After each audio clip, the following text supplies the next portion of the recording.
Hi viewers, welcome to our channel. ప్రస్తుతం మనతో పాటు సీనియర్ జర్నలిస్ట్ జయదేవ్ గారు ఉన్నారు. వారితో ఒకసారి మాట్లాడదాం. సార్ నమస్కారం. సార్ నమస్తే.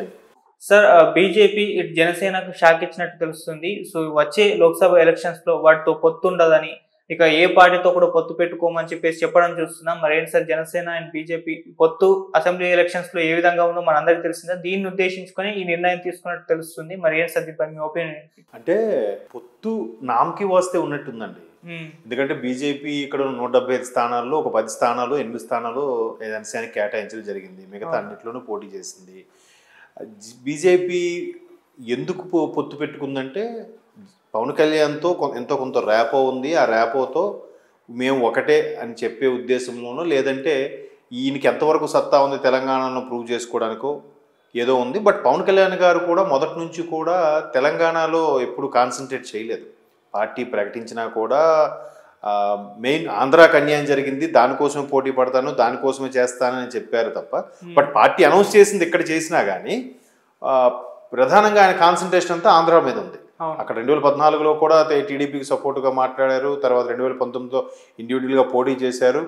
ఇవన్నీ పక్కన పెడితే అక్కడే కాన్సన్ట్రేషన్. 2014-19లో కూడా ఎక్కడ తెలంగాణ పోటీ చేయలేదు కదా పార్టీ ప్రకటించినప్పటికీ. కొన్ని 14లో ఉండేసరికి చిన్నపిల్ల, 19 వచ్చేసరికి 2018లోకి తెలంగాణ అయినప్పుడు కూడా పోటీ చేయలేదు. ఎవరితో సైజు కూడా పెట్టుకోలేదు. ఇక్కడ కాన్సన్ట్రేషన్ లేదు. కాకపోతే ఆయనకున్న ఇమేజు, లేదంటే ఆయనకున్న అది కొత్త పార్టీ అనో, లేదంటే మెల్లగా జనసేనని ఇంట్రొడ్యూస్ చేద్దాం ఉద్దేశమో ఏంటో తెలియదు. కానీ మొత్తానికి బీజేపీ కలుపుకోవడం చూసింది. ఈయన కూడా ఫర్దర్గా ఏపీలో గవర్నమెంట్ వచ్చినప్పుడు సెంట్రల్లో ఉపయోగకరం అంశాల గురించి, స్పెషల్ స్టేటస్ గురించి కానివ్వండి, ప్రాజెక్టు గురించి కూడా బీజేపీతో ఒక ర్యాపో మెయింటైన్ చేస్తే బాగుంటుందన్న ఉద్దేశము ఆయన ఇష్టం లేక ఒప్పుకున్నట్టే అనిపించింది. ఎందుకంటే క్యాన్వాసింగ్ కూడా పెద్దగా రాలే.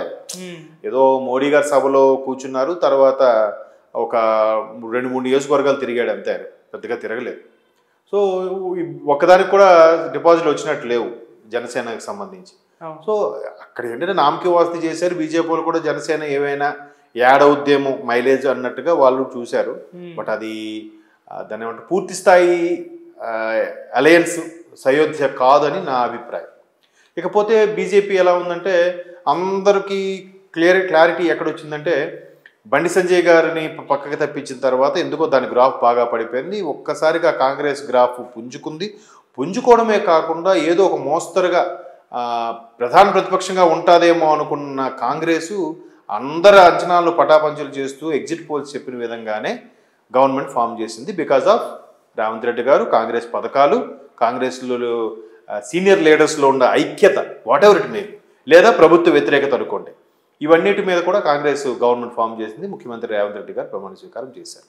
సో బీజేపీకి ఏంటంటే ఎందుకో గ్రాఫ్ పడిపోయింది, చాలా తక్కువ సీట్లు కేటాయించి. అంటే నిజంగా బండి సంజయ్ గారు ఉన్నంత ఊపుగానే ఉంటే స్టేట్ గవర్నమెంట్లో బీఆర్ఎస్ ఉన్నప్పటికి కూడా ఈటెల రాజేంద్ర గారిని, దుబ్బాకలో మన రఘునందన్ గారిని గెలిపించుకున్న బండి సంజయ్ గారి నాయకత్వం ఇక్కడికి వచ్చేసరికి ఎందుకో బేలగా తయారైంది.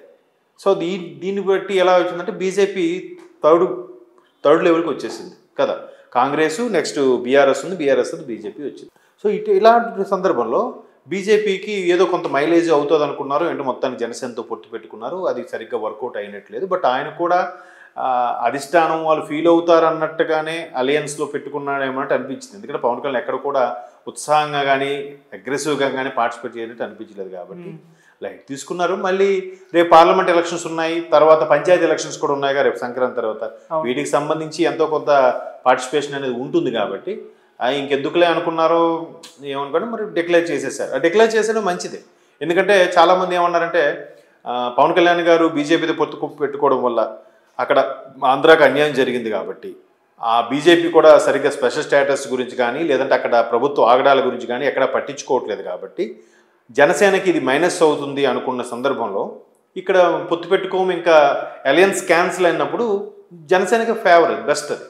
బీజేపీకి ఇంకా పోయేది ఏం లేదు. ఎలాగో బీజేపీ సొంతంగానే గెలుచుకున్నట్టు, ఒకవేళ గెలుచుకున్న 8 సీట్లు కూడా. సో నెక్స్ట్ పార్లమెంట్ ఎలక్షన్స్ కూడా అలాగే అదే ఉద్దేశం చెప్పారు. కాబట్టి అధిష్టానం నిర్ణయం తీసుకుని బహిరంగంగా స్టేట్మెంట్ ఇచ్చే ఉంటారు కిషన్ రెడ్డి గారు. సో దానివల్ల ఎవరికి పెద్ద నష్టం, ఎవరికి పెద్దగా లాభం ఉండకపోవచ్చు. ఓకే. అంటే సార్ నెక్స్ట్ పార్లమెంట్ ఎలక్షన్స్ రాబోతున్నాయి, లోక్సభ ఎలక్షన్స్. సో అవి చాలా మెయిన్, ఈవెన్ అసెంబ్లీ ఎలక్షన్స్తో పోల్చుకుంటే బీజేపీకి సో ఆ దృష్టిలో ఉంచుకొని ఈ జనసేన తోటి పొత్తు అనేది కటింగ్ చేసుకుంది అనుకోవచ్చా? ఒకవేళ ఇక్కడ పెద్దగా ప్రాధాన్యత లేకపోయినా ఆంధ్రాలో జనసేన టీడీపీ అలయన్స్ ఉంది కాబట్టి, ఎలాగూ టీడీపీతో జనసేన ఉంది కాబట్టి ఇంక బీజేపీని చేర్చుకునే అవకాశం ఉండదు ఆంధ్రాలో. ఎందుకు, ఒకానొక సందర్భంలో కాంగ్రెస్ ఎలా అయితే ఆంధ్రాకి అన్యాయం చేసిందని జీరో అయిపోయిందో, బీజేపీ కూడా నెక్స్ట్ లెవెల్లో 2 టైమ్స్ వచ్చినప్పుడు కూడా ఆంధ్రాకి ఫేవర్గా ఏది చేసినట్టు కనబడలేదు కదా. సో బీజేపీ అన్నా కూడా ఆంధ్ర ప్రజలకి అంతగా ఇంప్రెషన్ లేదు కదా. సో అలాంటప్పుడు బీజేపీ టీడీపీ అంతగా కలుస్తాయని అనుకోవట్లేదు. So in case TDP Janasena కలిపి అలయన్స్ రేపు గవర్నమెంట్ ఫామ్ చేశాక, సో అదే గవర్నమెంట్లో అప్పుడు పార్లమెంటరీ ఎలక్షన్స్ కూడా 25 స్థానాలకి టీడీపీ జనసేన అలయన్స్ ఈజీగా 28 సంపాదించుకుంది అనుకోండి. వాళ్ళకి సెంట్రల్లో కావాల్సింది కేవలం పార్లమెంట్ స్థానాలు కాబట్టి, సో టీడీపీతో ఎలాగ అంతగా పొత్తు లేకపోయినా జనసేనతో ఉంది కాబట్టి రికమెండ్ చేయడానికో లేదా పిలిచి మాట్లాడిపించుకోవడానికో మధ్యలో టీడీపీకి బీజేపీకి సయోధ్యగా ఉండడానికో పవన్ కళ్యాణ్ గారితో ఆ మాత్రం ర్యాపో మెయింటైన్ చేసిందని నా అభిప్రాయం. సో అందుకని ఇక్కడ కూడా పొత్తు పెట్టుకుందని నేను అనుకుంటున్నాను. సో ఇప్పుడు ఎలాగో టీడీపీ జనసేన అక్కడ గవర్నమెంట్ ఫామ్ చేసిన తర్వాత ఎలాగూ పార్లమెంట్ స్థానాలు కూడా మంచిగా కైవసం చేసుకుంటుంది కాబట్టి ఈ సపోర్టు అక్కడ వాళ్ళకి సెంట్రల్లో మెయిన్ అవే కాబట్టి, స్టేట్స్ పోయినా పర్వాలేదు, వాళ్ళకి సెంట్రల్ మెయిన్, సెంట్రల్లో ఆధిపత్యం కావాలి, అధికారం కావాలి కాబట్టి సో జనసేన టీడీపీ అలయన్స్తో మళ్ళీ రికమెండ్ చేసుకొని మాకు సపోర్ట్ చేయండి అనే విధంగా మాట్లాడుకుంటారు. ఎందుకంటే పార్లమెంటరీ ఇప్పుడు మొన్న రాష్ట్రాలు కైవసం చేసుకున్నాక బీజేపీ మళ్ళీ 3వసారి బీజేపీ వస్తుందని ఉన్నా, ఇన్ కేసు కాంగ్రెస్ కానీ వచ్చింది అనుకోండి, 2 సార్లు వీళ్ళు చేశారు కదా, సరే ప్రభంజనం ఒకసారి కాంగ్రెస్కి ఇద్దాం మళ్ళీ, లేదా ఇండియా కూటమికి ఇద్దామని ఆలోచన ఏదైనా వచ్చింది అనుకోండి ప్రజల్లో, అప్పుడు బీజేపీ టఫ్ ఉంటుంది కదా. టఫ్ ఉన్నప్పుడు ఖచ్చితంగా ప్రాంతీయ పార్టీల మీద ఆధారపడాల్సిందే. ప్రాంతీయ పార్టీల మీద ఆధారపడాలంటే ఖచ్చితంగా మా ఇక్కడ జనసేన టీడీపీ మీద కానీ అక్కడ బీఆర్ఎస్ మీద కానీ ఆధారపడాల్సి వస్తుంది. అందుకోసమని ముందుగా ఎత్తుగడలో ఇవన్నీ మెల్లమెల్లగా ఇట్లా మాట్లాడుతూ ఉంటారు, ఇలా స్టేట్మెంట్లు ఇస్తూ ఉంటారు. ఎలక్షన్ దగ్గరికి వచ్చేసరికి ఇంకోలా ఉంటుంది వెర్షన్. అప్పుడు చాలా అలయన్స్లు ఉంటాయి, చాలా విడిపోవడాలు ఉంటాయి, బయట నుంచి సపోర్ట్ ఇవ్వడాలు ఉంటాయి, రకరకాలు జరుగుతుంటాయి రాజకీయాల్లో. అది మరి ఇక్కడ తెలంగాణలో వచ్చే లోక్సభ ఎలక్షన్స్లో జనసేన కానివ్వండి, టీడీపీ కానివ్వండి, ఈ రెండు కూడా పోటీ చేస్తాయంటారా? జనసేన టీడీపీ పొత్తుతో కాకుండా మామూలు సెపరేట్గా కానీ ఇక్కడ అంత ప్రాధాన్యత ఇవ్వట్లేదు కాబట్టి, అండ్ మోరోవర్ టీడీపీని కూడా ఆల్మోస్ట్ ఆల్ భూస్థాపితం చేసేసారు కాబట్టి ఎవరు లేరు కదా మెయిన్ వాళ్ళు. మొన్న కాసాని జ్ఞానేశ్వర్ గారిని ఎవరో పెట్టారు, కానీ ఎప్పుడైతే పోటీ చేయమని అనుకున్నారో ఆయన కూడా రిజైన్ పెట్టేశారు. కాబట్టి టీడీపీ ఇప్పుడు మేబీ జనసేన చేస్తే చేయొచ్చు 1-2 స్థానాల్లో, కొద్దిగా ఇంపార్టెన్స్ ఉంది, మెల్లగా పుంజుకుందాం ఈ రాష్ట్రంలో కూడా అనుకునే ఉద్దేశం ఉంటే కనుక, లేదంటే పోటీ చేయకపోవచ్చు.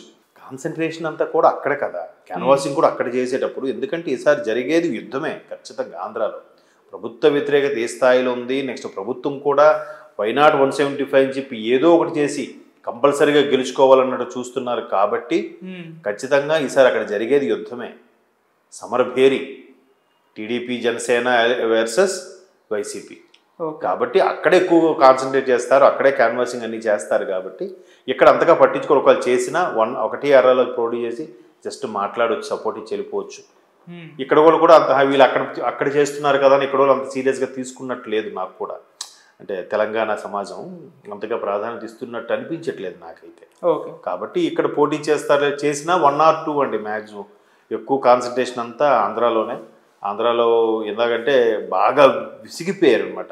అక్కడ ఆంధ్ర పాలన సంబంధించి విసిగిపోయారు కాబట్టి ఎలాగైనా కాన్సన్ట్రేట్ చేసి ఏదైతే ప్రభుత్వ వ్యతిరేకత ఉందో, చంద్రబాబు గారు అరెస్ట్ తర్వాత ఏదైతే ఒక్కసారి శ్రేణులన్నీ సమాయత్తమయ్యాయో, ఉత్తేజమయ్యాయో, యాక్టివేట్ అయ్యాయో, సో దాన్ని అలాగే నడిపించి ప్రభుత్వాన్ని ఫామ్ చేస్తారు, చెయ్యాలి కూడా.